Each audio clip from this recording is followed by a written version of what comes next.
Magandang araw Pilipinas, narito po ang latest Weather Today forecast. Sa ating latest satellite images, itong mga makakapal na kaulapan sa silangang bahagi ng ating bansa ay ang patuloy na epekto ng shear line sa silangang bahagi ng Visayas at sa Mindanao. Dahil sa shear line, asahan natin ang mataas sa tsansa ng pag-ulan ngayong araw sa buong Visayas, malaking bahagi ng Southern Luzon, pati itong northeastern portion ng Mindanao. Samantala for Metro Manila and the rest of the country ay bahagyang maulap hanggang sa maulap na papawirin ating inaasahan. Patuloy pero yung pag-iral ng northeast monsoon o yung malamig na hanging amihan dito sa Luzon at nalalabing bahagi ng Visayas at localized thunderstorms naman yung posibleng maranasan dito sa nalalabing bahagi ng Mindanao. At sa kasalukuyan, wala pa naman tayong low pressure area na minomonitor pero patuloy yung ating pag-antabay o yung pag-monitor dito sa cloud clusters sa labas ng ating monitoring domain na kung saan sa mga sunod na araw ay hindi nga natin inaalis yung posibilidad ng mga cloud clusters na ito, yung mga kumpul ng kaulapan na posibleng maging low pressure area. So para sa karagdagang detalye para sa posibleng low pressure area or posibleng sama ng panahon by next week, inasahan natin na may isang low pressure area na posibleng mamuo ng ating monitoring domain sa mga susunod na araw at generally westward or west-northwestward yung paggalaw nito papalapit sa ating kapuluan. Na kung saan possible by later in the week ay makaapekto ito sa silangang bahagi o yung mga easternmost portions ng Visayas at sa Mindanao. So base sa ating latest tropical cyclone threat potential forecast, meron itong low to moderate chance na maging bagyo sa mga susunod na araw. So posible pang magbago yung mga senaryo sa ating susunod na araw regarding its formation at yung magiging epekto nito sa ating bansa. So patuloy yung ating pag-monitor sa mga succeeding weather updates. At ito yung ating latest weather advisory.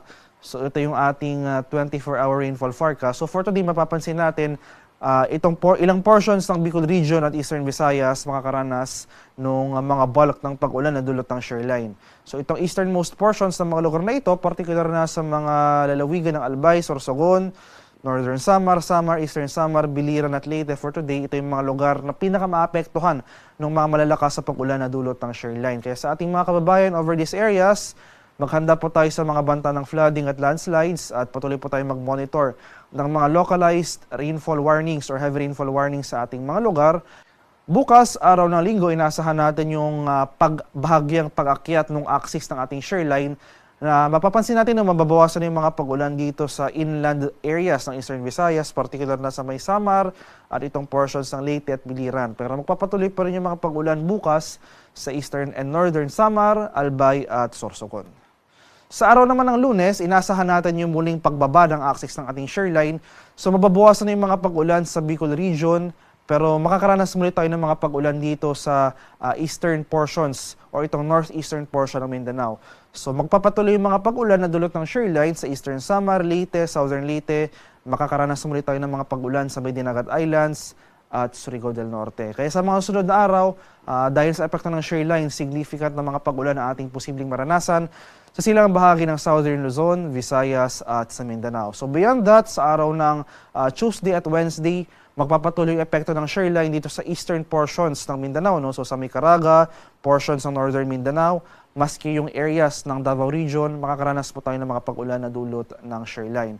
With regards naman sa possible low pressure area next week na sa ngayon ay wala pa nga tayong minomonitor, ay wala pa tayong inaasang direktang epekto ng nasabing sama ng panahon sa ating bansa pero posible pa magbago yung weather scenario na ito kaya patuloy po tayong umantabay sa mga succeeding weather updates as well as yung mga advisories.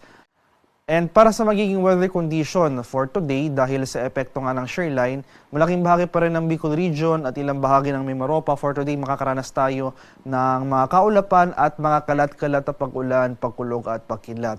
Partikular na dito sa mga lalawigan ng Camarines Sur, Catanduanes, Albay, Sorsogon, Masbate at Romblon, asahan natin yung mataas na tsansa ng pag-ulan ngayong araw. Samantala, for Metro Manila and the rest of Luzon, ay generally fair weather ang ating inaasahan ngayong araw. Kung may mga pag-ulan man tayong mararanasan, ito yung mga light rains o pag-ambon lamang. So nasa kalagitnaan tayo ng malakas na bugso ng ating northeast monsoon o yung hanging amihan. So asahan pa rin natin posible yung mga mabababang temperatura, especially ngayong madaling araw.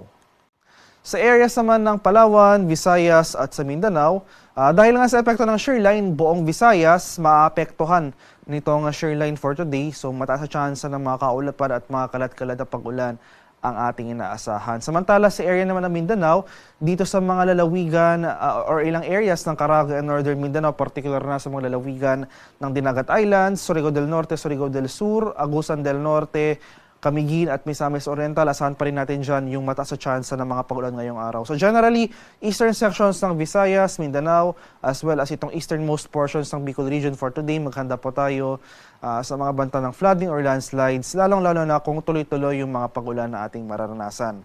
Sa nalalabing bahagi ng Mindanao ay generally fair weather ang posibleng maranasan ngayong araw, pero nandyan pa rin yung mga usual afternoon to evening na mga rain showers or thunderstorms, at light rains naman ay yung mga pag-ambon na dulot ng amihan ang mararanasan sa Palawan, kabilang na dyan ang Kalayaan Islands.